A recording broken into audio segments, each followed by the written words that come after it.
ಎಂಬತ್ತೊಂದನೇ ಶ್ಲೋಕ. ರಾಯ ಕಲತ್ರಂ ಪಶವಸ್ತುತಾದಯೋ ಬೃಹಾಮಹಿ ಕುಂಜರಕೋಶಭೂತಯಃ ಸರ್ವೇರ್ಥಕಾಮ ಕ್ಷಣಭಂಗುರಾಯುಷಃ ಯತ್ಪ್ರಿಯಂ ಕುರ್ವಂತಿ ಮರ್ತ್ಯಸ್ಯ ಯತ್ಪ್ರಿಯಂ ಚಲಾಃ. ರಾಯಃ ಕಲತ್ರಂ ಪಶವಃ ಸ್ತುತಾದಯಃ ಗೃಹಾಃ ಮಹೀ ಕುಂಜರಕೋಶಭೂತಯಃ.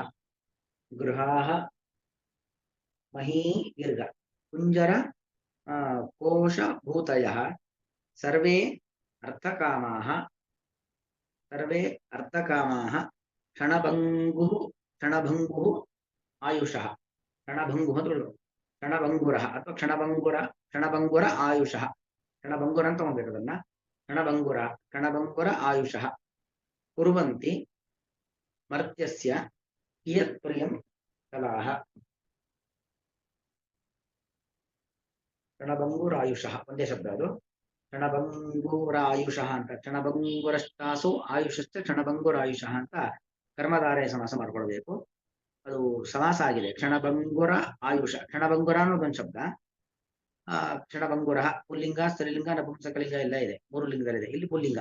ಕ್ಷಣಭಂಗುರ ಆಯುಷಃ ಅಂತ ಸೇರಿ ಸಮಾಸವಾಗಿ ಕ್ಷಣಭಂಗುರಶ್ಚಾಸು ಆಯುಷಶ್ಚ ಕ್ಷಣಭಂಗುರಾಯುಷಃ. ಅದು ಆಯುಷ್ಯಕ್ಕೆ ವಿಶೇಷಣ. ಹೇಗೆ ನೀಲಘಟ ಅಂತಾಗ ನೀಲಿಯಾದ ಮಡಿಕೆ, ಕೃಷ್ಣ ಸರ್ಪ ಕಪ್ಪಾದ ಹಾವು, ಹಾಗೆ ಆಯುಷ್ಯ ಅದೆಂಥದ್ದು? ಕ್ಷಣಭಂಗುರವಾದದ್ದು ಆಯುಷ್ಯ. ಆಯುಷ್ಯಕ್ಕೆ ವಿಶೇಷಣ ಕ್ಷಣಭಂಗುರ ಎಂಬುದು ವಿಶೇಷಣ.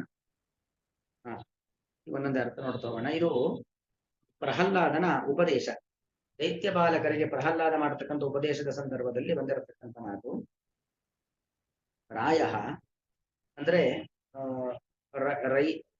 ರೈಹಿರಾಯೋ ರಾಯ, ಸಂಪತ್ತು ಅಂತ ಅರ್ಥ. ರಾಯ ಅಂದ್ರೆ ಸಂಪತ್ತು. ನಮ್ಮ ಕಣ್ಣಿಗೆ ಕಾಣುವಂತ ಭೂಮಿ, ಬಂಗಾರ, ದುಡ್ಡು ಇದೆಲ್ಲವೂ ಕೂಡ ಕಾಣುವಂತ ಸಂಪತ್ತು.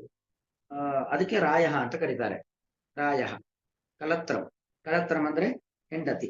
ಪಶವಃ ನಾವು ಸಾಕಿರತಕ್ಕಂಥ ಹಸು ಮೊದಲಾಗಿರ್ತಕ್ಕಂಥ ಪ್ರಾಣಿಗಳು. ಸುತಾದಯ ನಮ್ಮಿಂದ ಹುಟ್ಟಿರತಕ್ಕಂಥ ಮಕ್ಕಳುಗಳು. ಗೃಹಾಹ ನಾವು ಕಟ್ಟಿರ್ತಕ್ಕಂಥ ಮನೆ. ಮಹ್ಯೋ ಮುಖ್ಯ ನಮ್ಮ ಭೂಮಿ. ಕೃಷಿ ಭೂಮಿ ಇರಬಹುದು, ಬೇರೆ ಬೇರೆ ವ್ಯವಹಾರದ ಭೂಮಿ, ಯಾವುದೇ ಭೂಮಿಗಳಿರಬಹುದು. ಕುಂಜರ ಕೋಶ ಭೂತಯ.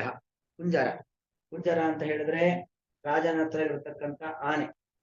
ಕೋಶ ನೋಡಿ, ರಾಯ ಬೇರೆ ಕೋಶ ಬೇರೆ. ರಾಯ ಅಂದ್ರೆ ಆಗ್ಲೇ ಹೇಳಿದೆ, ನಮ್ಮ ಕಣ್ಣಿಗೆ ಕಾಣತಕ್ಕಂತ ಇರತಕ್ಕಂಥ ಸಂಪತ್ತನ್ನ ರಾಯ ಅಂತ ಕರೆಯುವುದು. ಕೋಶ ಅಂತ ಹೇಳಿದ್ರೆ ಕಣ್ಣಿಗೆ ಕಾಣದಂತೆ ಭೂಗರ್ಭದಲ್ಲಿ ಇರತಕ್ಕಂತಹ ಸಂಪತ್ತು.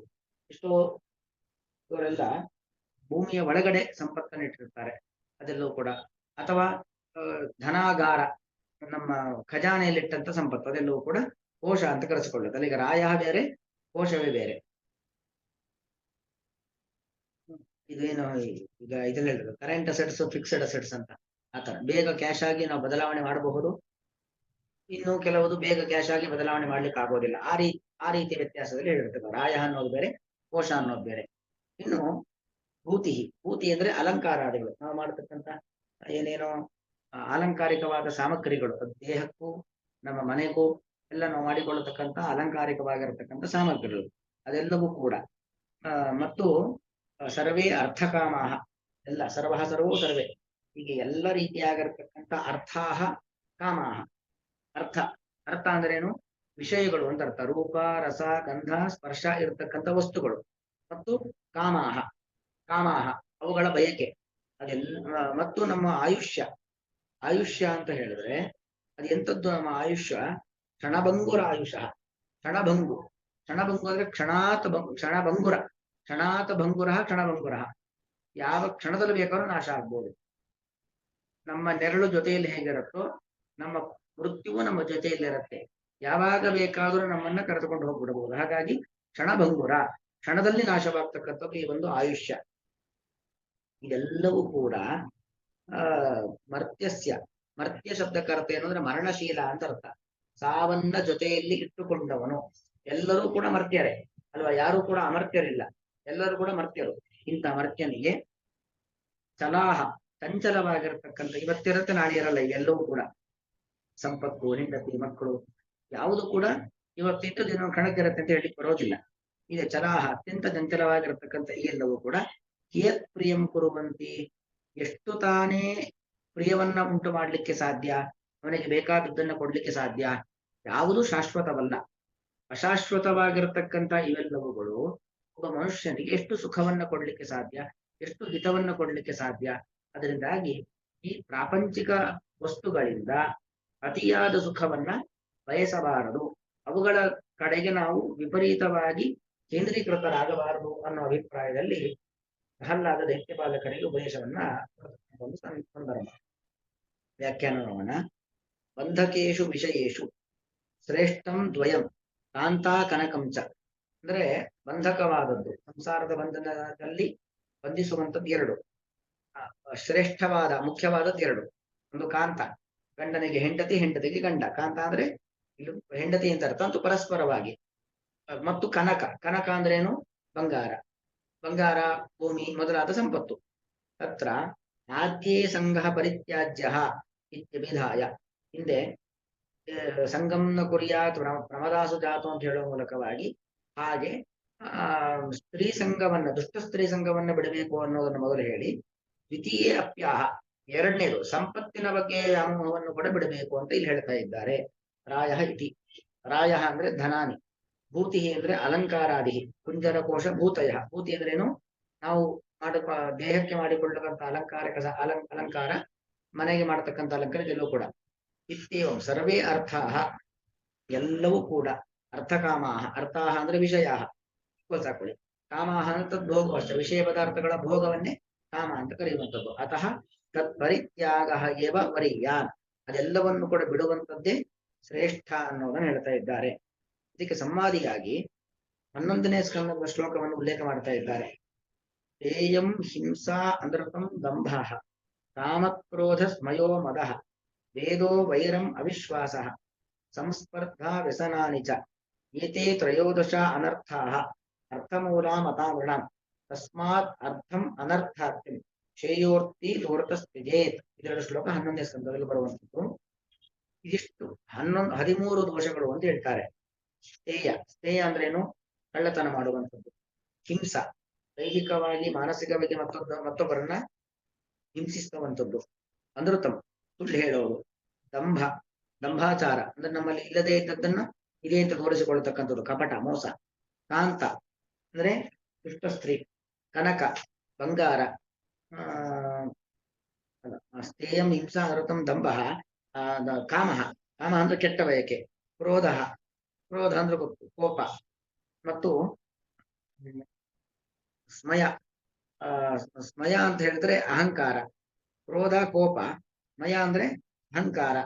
ಮದ, ನನ್ನಲ್ಲಿ ಏನೋ ಒಂದು ಬುದ್ಧಿವಂತಿಕೆ ಇದೆ ಅಂತ ಮದ ಇರಬಹುದು, ದುಡ್ಡಿದೆ ಅಂತ ಮದ ಇರಬಹುದು, ಅಥವಾ ದೈಹಿಕವಾದ ಶಕ್ತಿ ಇದೆ, ನನಗೆ ಜನಬಲ ಇದೆ, ಈ ತರ ಬೇರೆ ಬೇರೆ ರೀತಿಯಲ್ಲಿ ಮದ, ಮದ. ಮತ್ತು ಭೇದ, ಮೇಲು ಕೀಳು ಎಂಬುದಾಗೆಲ್ಲ ನೋಡತಕ್ಕಂಥದ್ದು. ನನ್ನಲ್ಲಿ ಈಗ ದೇವರು ಎಲ್ಲಾ ಕಡೆ ಇದ್ದಾನೆ ಅಂತ ಗೊತ್ತು, ಆದ್ರೆ ನನ್ನಲ್ಲಿರ್ತಕ್ಕಂಥ ಭಗವಂತ ಶ್ರೇಷ್ಠ, ಅವನಲ್ಲಿರ್ತಕ್ಕಂಥ ಭಗವಂತ ತುಚ್ಛ. ಈ ರೀತಿ ಭೇದ, ಅದು ಭೇದವನ್ನು ಕಾಣಬಾರದು. ವಿದ್ಯಾವಿನಯ ಸಂಪನ್ನೆ ಬ್ರಾಹ್ಮಣೇ ಗವಿಹಸ್ತಿನಿ ಪುನಿತೇವ ಶ್ವಪಾಕೇಚ ಪಂಡಿತ ಸಮದರ್ಶಿನ. ಎಲ್ಲ ಕಡೆ ಇರತಕ್ಕಂಥ ಭಗವತ್ ರೂಪಗಳು ಸಮಾನವೇ, ಅದಕ್ಕೆ ಭೇದ ಅಂತಿಲ್ಲ. ವ್ಯಕ್ತಿಗಳಲ್ಲಿ ತಾರತಮ್ಯ ಹೊರತು ವ್ಯಕ್ತಿಯ ಒಳಗಿರ್ತಕ್ಕಂಥ ಭಗವತ್ ಸ್ವರೂಪದಲ್ಲಿ ತಾರತಮ್ಯ ಇಲ್ಲ. ಎಲ್ಲವೂ ಸಮಾನ ಶಕ್ತಿಯುಕ್ತವಾದದ್ದು. ಆದರೆ ಆ ಜ್ಞಾನ ಕೆಲವರಿಗಿರುವುದಿಲ್ಲ. ಭೇದ.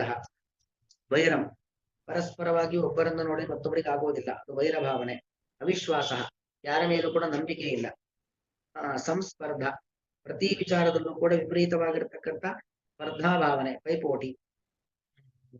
ವ್ಯಸನಾನಿಚ, ಕೆಟ್ಟ ಚಟಗಳು, ಕುಡಿತ ಇರಬಹುದು, ಜೂಜ್ ಇರಬಹುದು, ಮೊದಲಾಗಿರ್ತಕ್ಕಂಥ ಕೆಟ್ಟ ಚಟಗಳು.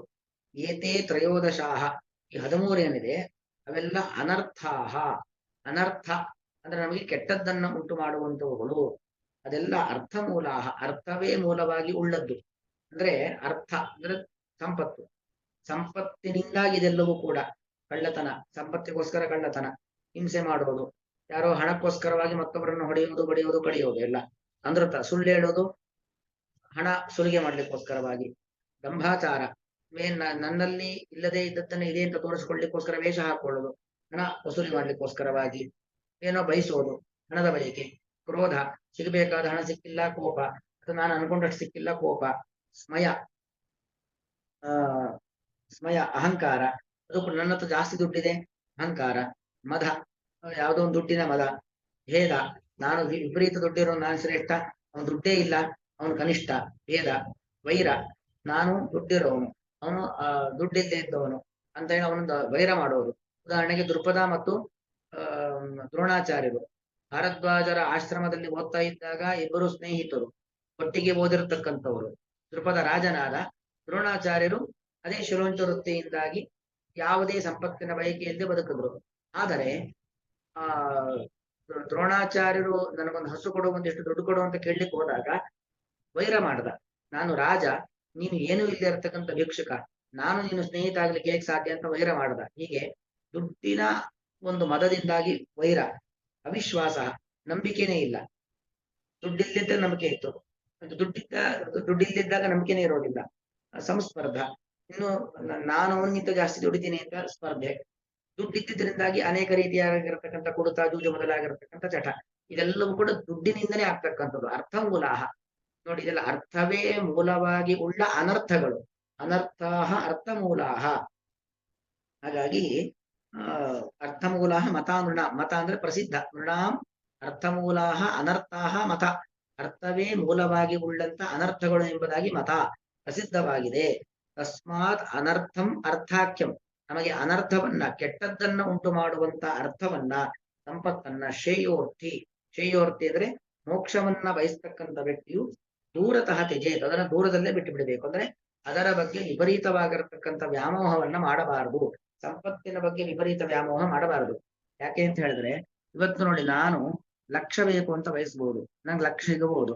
ಆದ್ರೆ ಸಿಕ್ಕಂತ ಲಕ್ಷ ಅಷ್ಟು ಖರ್ಚಾಗ್ಬಿಡ್ಬಹುದು. ಅದ್ರಲ್ಲಿ 1 ರೂಪಾಯಿ ನನಗೆ ಬಳಸ್ಲಿಕ್ಕೆ ಆಗದೇ ಇರಬಹುದು. ಇವತ್ತು ನಾನು ಏನು ಬಯಸ್ತೇನೆ, ನಂಗೆ 100 ರೂಪಾಯಿ ಸಿಗಬಹುದು. ಆ 100 ರೂಪಾಯಿಂದಲೇ ನಾನು ಸುಖವನ್ನ ಪಡಬಹುದು ಅಲ್ವಾ. ನಮಗೆ ಎಷ್ಟು ಬೇಕಾದ್ರೂ ದುಡ್ಡು ಸಿಗಬಹುದು. ಸಿಕ್ಕಿದ ಅಷ್ಟೂ ದುಡ್ಡಿನಿಂದ ನಾವು ಸಂತೋಷವನ್ನ ಪಡಿತೀವಿ, ಅಷ್ಟೂ ದುಡ್ಡನ್ನು ನಾವು ಅನುಭವಿಸ್ತೇವೆ, ಯಾರು ಹೇಳಲಿಕ್ಕೆ ಆಗೋದಿಲ್ಲ. ಅಥವಾ ದುಡ್ಡೇ ಸಿಕ್ಕಿಲ್ಲ, ಆ ಸಿಗದ ದುಡ್ಡು ಸಿಕ್ಕಿಲ್ಲ ನಾನು ದುಃಖ ಪಡ್ತೀನಿ, ಅದು ಹೇಳಲಿಕ್ಕೆ ಬರೋದಿಲ್ಲ. ದುಡ್ಡು ಸಿಕ್ಕಿದ ಕೂಡಲೇ ದುಡ್ಡಿನಿಂದ ಸುಖ ಪಡ್ಲಿಕ್ಕೂ ಆಗೋದಿಲ್ಲ. ದುಡ್ಡು ಸಿಗದೇ ಇದ್ದ ಮಾತ್ರಕ್ಕೆ ನಾವು ದುಃಖ ಪಡಬೇಕು ಅಂತವೂ ಏನಿಲ್ಲ. ಹಾಗಾಗಿ ದುಡ್ಡು ಅನ್ನೋದು ನಮ್ಮ ಅಗತ್ಯತೆಯನ್ನ ಪೂರೈಸಿಕೊಳ್ಳಲಿಕ್ಕೆ ಇರತಕ್ಕಂಥ ಒಂದು ಸಾಧನ ಅಷ್ಟೇ, ಅದೊಂದು ಇನ್ಸ್ಟ್ರೂಮೆಂಟ್. ಹಾಗಾಗಿ ಅದರ ಬಗ್ಗೆ ನಮ್ಮ ಅಗತ್ಯತೆಗಳನ್ನ ಪೂರೈಸಿಕೊಳ್ಳಲಿಕ್ಕೆ 10 ಸಾಧನಗಳಿದ್ದಾವೆ. ನಮ್ಮ ಮನಸ್ಸಿನ ಸಂತೋಷವನ್ನ ಕಂಡುಕೊಳ್ಳಲಿಕ್ಕೆ 100 ಸಾಧನಗಳಿದ್ದಾವೆ. ಅದರಲ್ಲಿ ದುಡ್ಡೇ ಮೂಲ ಸಾಧನ ಅಲ್ಲ, ಒಂದು ಸಾಧನ ಅಷ್ಟೇ ಹೊರತು ದುಡ್ಡೇ ಮೂಲ ಸಾಧನ ಅಲ್ಲ. ಬೇರೆ ರೀತಿಯಲ್ಲೂ ಮನಸ್ಸಿನ ಸಂತೃಪ್ತಿ ಅಲ್ವಾ, ಮನೋತೃಪ್ತಿ, ಅಲಂಭಾವನೆ, ಮನಸ್ಸು ಸಂತೃಪ್ತವಾಗಿರ್ತಕ್ಕಂಥದ್ದು ಅದು ಮುಖ್ಯ ಹೊರತಾಗಿ ದುಡ್ಡು ಸಂಪಾದನೆ ಮಾಡೋದೇ ಮುಖ್ಯವಲ್ಲ. ಇದು ದುಡ್ಡಿದ್ದವರೆಲ್ಲರೂ ಕೂಡ ಮಾನಸಿಕ ನೆಮ್ಮದಿಯಿಂದ ಇದ್ದಾರೆ ಅಂತ ಹೇಳಲಿಕ್ಕೆ ಬರೋದಿಲ್ಲ. ದುಡ್ಡಿಲ್ಲದೆ ಇದ್ದವರೆಲ್ಲರೂ ಕೂಡ ನೆಮ್ಮದಿಯಿಂದ ಬದುಕ್ತಾ ಇಲ್ಲ ಅಂತ ಹೇಳಲಿಕ್ಕೆ ಬರೋದಿಲ್ಲ. ಹಾಗಾಗಿ ದುಡ್ಡೇ ಜೀವನದ ಪರಮ ಗುರಿ ಅಲ್ಲ. ಹಾಗಾಗಿ ಅದನ್ನ ಎಷ್ಟೋ ಅಷ್ಟೋ ಅದನ್ನು ದೂರದಲ್ಲೇ ಇಡಬೇಕು ಅನ್ನೋದು ಬಹಳ ಪ್ರಾಕ್ಟಿಕಲ್ ಆಗಿರ್ತಕ್ಕಂಥ ಒಂದು ಮಾತು. ಇನ್ನು ಹಾಗೆ ಅದೇ 11ನೇ ಸ್ಕಂದದಲ್ಲಿ ಬರತಕ್ಕಂಥ ಮತ್ತೊಂದು ಮಾತು, ನಿತ್ಯಾರ್ಥಿದೇನ ವಿತ್ತೇನ ದುರ್ಲಭೇನ ಆತ್ಮಮೃತ್ಯುನ ಗೃಹಾಪತ್ಯಾಪ್ತ ಪಶುಭಿ ಕಾ ಪ್ರೀತಿ ಸಾಧಿತೈ ಚಲೈಹಿ. ನಿತ್ಯ ಆರ್ತಿದೇನ, ನಿತ್ಯದಲ್ಲಿಯೂ ಕೂಡ ಆರ್ತಿ. ಆರ್ತಿ ಅಂದ್ರೆ ದುಃಖ ಅಂತ ಅರ್ಥ. ಆರ್ತ ವಿಷಣ್ಣ ಶಿಥಿಲಾಶ ಭೀತಾಹ. ಆರ್ತ ಅಂದ್ರೆ ದುಃಖ ಅಂತ ಅರ್ಥ. ನಿತ್ಯ ಆರ್ತಿದೇನ, ನಿತ್ಯದಲ್ಲಿಯೂ ದುಃಖವನ್ನು ಕೊಡುವಂಥದ್ದು ವಿತ್ತ. ಯಾಕಂದ್ರೆ ನೋಡಿ, ದುಡ್ಡು ಸಂಪಾದನೆ ಮಾಡೋದು ಕಷ್ಟ. ಸಂಪಾದನೆ ಮಾಡಿದ ಮೇಲೆ ಅಯ್ಯೋ ಇಷ್ಟು ಕಷ್ಟಪಟ್ಟು ಸಂಪಾದನೆ ಮಾಡಿದ ಮೇಲೆ ಖರ್ಚು ಮಾಡ್ಬೇಕಲ್ಲಪ್ಪ ಅಂತ ಕಷ್ಟಪಟ್ಟೇ ಖರ್ಚು ಮಾಡ್ತೀವಿ. ಅದನ್ನ ಖರ್ಚು ಮಾಡದೆ ಹಾಗೆ ಇಟ್ಟುಕೊಂಡ್ವಾ, ಕಳ್ಳಕಾಕರು ತಗೊಂಡು ಹೋದ್ರೆ ಅಂತ ಭಯ, ಆಗ್ಲೂ ಒಂಥರ ಕಷ್ಟ. ಅದನ್ನ ಎಲ್ಲಿಡಬೇಕು, ಅದು ಒಂಥರ ಕಷ್ಟ. ಆಯೇ ದುಃಖಂ ವ್ಯಯೇ ದುಃಖಂ. ದುಡ್ಡು ಸಂಪಾದಿಸೋದು ಕಷ್ಟ, ಸಂಪಾದಿಸಿದ ಮೇಲೂ ಕಷ್ಟ, ಖರ್ಚು ಮಾಡಿದ್ರು ಕಷ್ಟ, ಖರ್ಚು ಮಾಡದೇ ಇದ್ರೂ ಕಷ್ಟ. ಹಾಗಾಗಿ ಆ ದುಡ್ಡಿನ ಬಗ್ಗೆ ಧಿಕ್ಕಾರ ಭಾವನೆಯನ್ನು ಹೊಂದಬೇಕು ಅಂತ ಭಾವನೆ.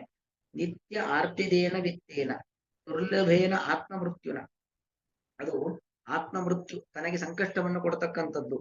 ಗೃಹಾಪತ್ಯ ಆಪ್ತ ಪಶುಭಿ, ಗೃಹ ಇರಬಹುದು, ಆಪ್ತರು, ಗೃಹ ಅಂದ್ರೆ ಮನೆ, ಅಪತ್ಯ ಮಕ್ಕಳು, ನನಗೆ ಅತ್ಯಂತ ಪ್ರೀತಿ ಪಾತ್ರರಾಗಿರ್ತಕ್ಕಂಥವ್ರು, ನಾವು ಸಾಕಿರ್ತಕ್ಕಂಥ ಪ್ರಾಣಿ, ಅದೆಲ್ಲವೂ ಕೂಡ ಚಲ, ಅದೆಲ್ಲ ಚಂಚಲವಾದದ್ದು. ಇವತ್ತಿರತ್ತೆ ನಾಳೆ ಇರಲ್ಲ.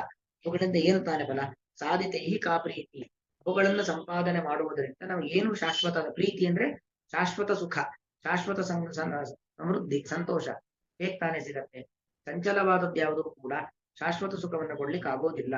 ಹಾಗಾಗಿ ಯಾವುದು ನಮಗೆ ಶಾಶ್ವತ ಸುಖವನ್ನ ಕೊಡುವಂಥದ್ದು, ಯಾರು ನಮಗೆ ಆ ಶಾಶ್ವತ ಸುಖವನ್ನ ಕೊಡ್ತಾರೋ ಅಂತವರನ್ನ ಬಯಸ್ಬೇಕು, ಅಂತದ್ದನ್ನ ಬಯಸ್ಬೇಕು ಹೊರತು ಚಂಚಲವಾದದ್ದನ್ನ ಬಯಸಬಾರದು ಅಂತ ಇನ್ನೊಂದು ಪ್ರಕರಣದಲ್ಲಿ ಹೇಳ್ತಕ್ಕಂತಹ ಅಭಿಪ್ರಾಯ ಇದೆ. ಇದು ಅನ್ವಯ ಸುಲಭನೇ ಇದೆ, ಎಲ್ಲ ಹಾಗೆ ಅನ್ವಯ. ರಾಯ ಕಲತ್ರಂ ಪಶವ ಸುತಾದಯ ಗೃಹಾಮಹಿ ಕುಂದರ ಕೋಶಭೂತಯ ಕ್ಷಣಭಂಗುರಾಯುಷಃ ಸರ್ವೇ ಅರ್ಥಕಾಮ. ಕ್ಷಣಭಂಗುರಾಯುಷ ಅಂದ್ರೆ ಕ್ಷಣದಲ್ಲಿ ನಾಶವಾಗುವಂತ ಆಯುಷ್ಯ. ಸರ್ವೇ ಅರ್ಥಕಾಮ, ಎಲ್ಲಾ ರೀತಿಯಾಗಿರತಕ್ಕಂಥ ವಿಷಯ ಪದಾರ್ಥಗಳು ಮತ್ತು ಅವುಗಳ ಬಯಕೆ, ಈ ಎಲ್ಲವೂ ಕೂಡ ಚಲಾಹ ಅತ್ಯಂತ ಚಂಚಲವಾಗಿರತಕ್ಕಂಥವುಗಳು. ಮರ್ತ್ಯಸ್ಯ ಮನುಷ್ಯನಿಗೆ ಕಿಯತ್ ಪ್ರಿಯಂ ಕುರುವಂತಿ, ಎಷ್ಟು ತಾನೇ ಸಂತೋಷವನ್ನು ಉಂಟು ಮಾಡಲು ಸಾಧ್ಯ. ರಾಯಕಲತ್ರಂ ಪಶವಸ್ತುತಾದಯೋ ಗೃಹಾಮಹಿ ಕುಂಜರ ಕೋಶಭೂತಯ ಸರ್ವೇರ್ಥಕಾಮ ಕ್ಷಣಭಂಗುರಾಯುಷಃ ಕುರುವಂತಿ ಮರ್ತ್ಯಸ್ಯ ಕಿಯತ್ ಪ್ರಿಯಂ ಚಲಾಹ. ಈ ಕೃಷ್ಣ.